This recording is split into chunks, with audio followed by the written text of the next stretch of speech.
पिछले वीडियो में मैंने आपको बताया था कि अगर आप इनिशियल स्टेज पर YouTube लेवल का कुछ स्टार्ट करना चाहते हैं वॉइस ओवर से रिलेटेड, तो आप घर में भी बिना साउंड प्रूफिंग के अपने मोबाइल से, अपने ईयरफोन से रिकॉर्डिंग कर सकते हैं। बहुत अच्छे से कर सकते हैं। बट आज मैं इस वीडियो में बात करने वाला हूं कि जो लोग साउंड प्रूफिंग करवाते हैं, तो उस साउंड प्रूफिंग की इंपॉर्टेंस क्या होती है और कब जाकर आपको साउंड प्रूफिंग करवाना चाहिए। तो आइए बिना वक्त ज़ाया किए करते हैं शुरू।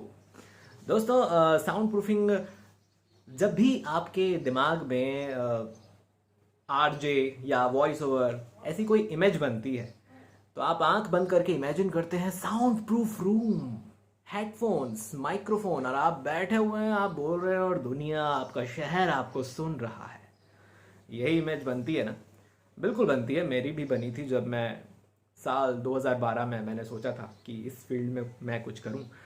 तो फिर धीरे धीरे जब इस फील्ड में मैं आगे बढ़ा, बहुत सारी चीज़ें मैंने देखी परखी, तो फिर अब मैं फिर धीरे धीरे सिखाने भी लगा था। तो कई सारी चीज़ें जब मैं महसूस करता हूँ कि हाँ ये तो फिर मैंने साउंड प्रूफिंग को लेकर भी काफ़ी सारी चीज़ें देखी कि कब साउंड प्रूफिंग ज़रूरी होती है।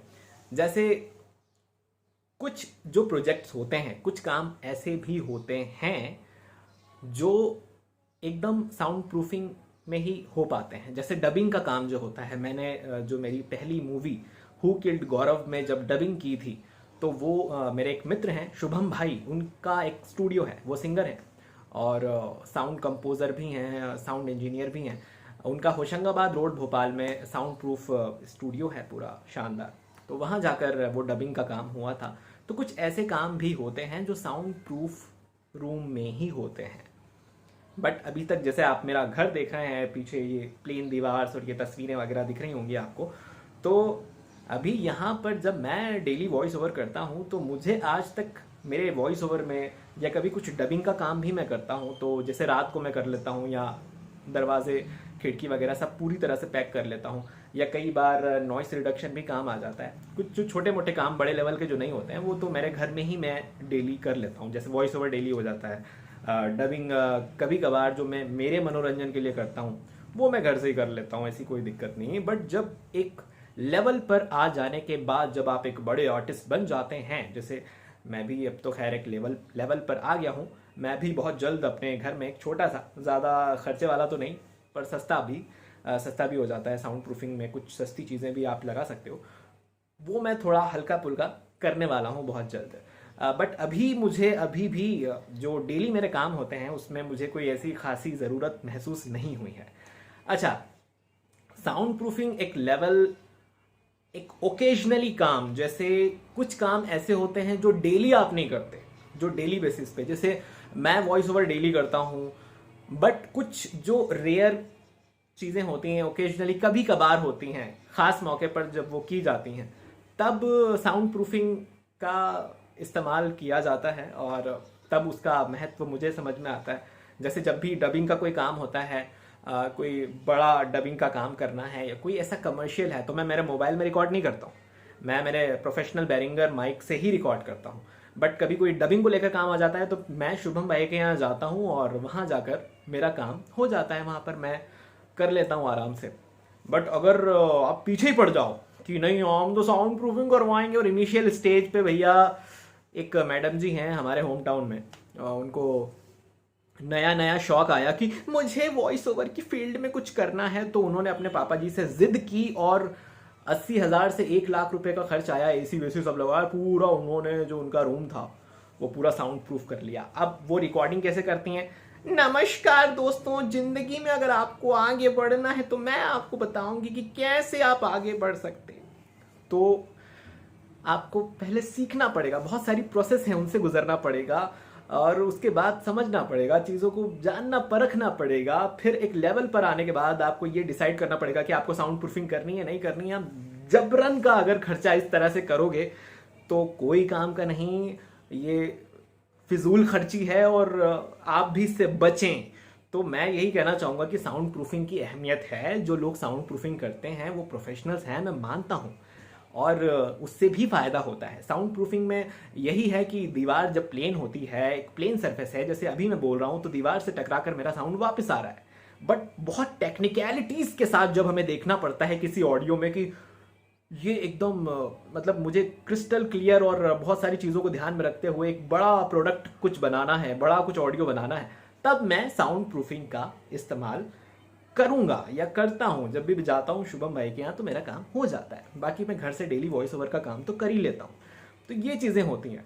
कमर्शियल बड़े वाले जो ऑडियोज़ होते हैं मैं मेरे माइक से ही रिकॉर्ड करूंगा। ऑब्वियसली मोबाइल से मैं वो रिकॉर्ड नहीं करता हूं जब कोई कमर्शियल ओकेजनली मेरे पास कोई काम आता है।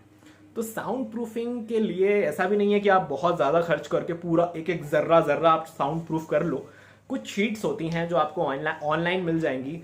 माइक को कवर करता हुआ भी एक शीट आती है, मैं उसका नाम तो मुझे नहीं पता, मैं पता करके आपको बताऊंगा कि उसको बोलते क्या है, बट वो भी आप खरीद सकते हैं। माइक को पूरा कवर की हुई होती है सर्कल में, तो आप जब भी रिकॉर्ड करते हैं तो आपके आसपास की जो साउंड होता है वो पैक हो जाता है और लगभग साउंड प्रूफिंग वाला वो फील दे देता है। लगभग 10-11 हज़ार का वो आता है, थोड़ा सा बाहर से इम्पोर्टेड होता है वो, तो वो माइक के अगल बगल लगता है। तो वो चीज़ें होती हैं। कुछ शीट्स होती हैं वो आपको ऑनलाइन मिल जाएंगी। आप अपने अगर रूम छोटा है तो थोड़ा बहुत आप उसमें लगा सकते हैं। ऐसा कंपल्सेशन नहीं है कि आप पूरा पैक कराएं। हाँ, अगर आप बहुत बड़ा कुछ ऐसा खोलना चाहते हैं जहाँ पे लाइन से डबिंग का काम आपको करवाना है, या हैं प्रोफेशनल्स हैं मुंबई में, हम देखते हैं बहुत सारे लोगों को हम देखते हैं जो साउंड प्रूफिंग करते हैं और सही भी है, क्योंकि उन्हें बहुत सारे लोगों को एक बड़े लेवल पे वो चीज़ प्रैक्टिकली करानी होती है। और वो जैसा मैंने आपको बताया कि जो डबिंग का काम खासकर होता है तो वो तो साउंड प्रूफिंग के अंदर ही होता है। तो रेगुलर बेसिस पे जिन्हें ये प्रैक्टिस करनी होती है, सिखाना वगैरह होता है सारी चीज़ें, और डेली जहाँ काम होता है तो वहाँ तो साउंड प्रूफिंग कंपलसरी होती ही है। वो काम बिना साउंड प्रूफिंग के नहीं होता है। बट अगेन मेरा फ़र्ज़ है आपको एकदम सही और जेन्युइन जानकारी देना। तो मैंने जितने भी मेरी ज़िंदगी में पल देखे और जितनी भी चीज़ें मैंने सीखी हैं, महसूस की हैं, जानी हैं, परखी हैं, मेरे भी खुद के दिमाग में बहुत सारी गलत फहमियाँ थी जो मैंने सीखी, मिटाई फिर, और मुझे समझ में आया कि नहीं यार ऐसा नहीं, हाँ ये ऐसा ऐसा। तो उस बेसिस पे मैं आपके लिए अपने वीडियोस लेकर आता हूँ और मेरी कोशिश यही रहती है कि मैं आप तक सही और जेन्युइन जानकारी पहुँचाऊँ, ताकि जो गलतियाँ मुझसे भी हुई पास्ट में वो आपसे ना हो, और जो गलतियाँ मैंने बताया एक मैडम जी का जिन्होंने की, और उस टाइप की गलतियाँ आप ना करें। और कई बार ऐसा भी होता है कि कुछ लोगों का एकदम कॉर्नर पे मकान होता है। जैसे मैं एक कवर्ड कैंपस में रहता हूँ तो यहाँ पे मेरा काम हो जाता है रिकॉर्डिंग का, बट कुछ लोग एकदम ऐसे चौराहे के कोने पर रहते हैं जहाँ कंटिन्यूसली गाड़ियाँ आती जाती रहती हैं। तो किराए का मकान तो हो तो उसको आप चेंज कर लें। पहली बात तो कोई ऐसा आर्टिस्ट होगा तो किराए का मकान ऐसे कोने पे लेगा ही नहीं, पर अगर पुराना मकान हो तो आप उस किराए का मकान को चेंज कर लें, या आपका खुद का मकान हो तो वहाँ पर आप साउंड प्रूफिंग करवाएं। तो ये चीज़ें होती हैं। तो वो मैंने आपको आज क्लियर करी, उम्मीद करता हूँ आपको क्लियर हो गई होंगी। और इसी तरह के और भी वीडियोस मैं लेकर आता रहता हूँ, आता रहूँगा, आता तो रहता ही हूँ, आता भी रहूँगा। नीचे कमेंट बॉक्स में भी मुझे बताइए कि आपको वीडियो कैसे लगते हैं, आपके दिमाग में अब तक क्या गलत फहमी थी और वो किस तरह से दूर हुई है, और अगला टॉपिक क्या होना चाहिए। मुझे जब भी लगता है, मैं रैंडमली बैठा रहता हूँ, मुझे दिमाग में आता है कि हाँ इस पर बना लूँ। मैं कोई प्री प्लान नहीं करता हूँ कि मुझे आज इस पर वीडियो बनाना है। मैं जब भी बैठा हुआ होता हूँ, मुझे कोई चीज़ एकदम से महसूस होती है तो मैं तुरंत रैंडमली आपके लिए वीडियोज़ बना देता हूँ, और यही सोच के साथ बनाता हूँ कि वीडियोज़ ऑब्वियसली आपके काम में आए। तो ये मेरे लिए तो खुशकिस्मती होगी कि भाई मेरा बताया कुछ आपके काम आ जाए। तो इसी के साथ अब मैं आपसे लेना चाहूँगा इजाज़त। धन्यवाद।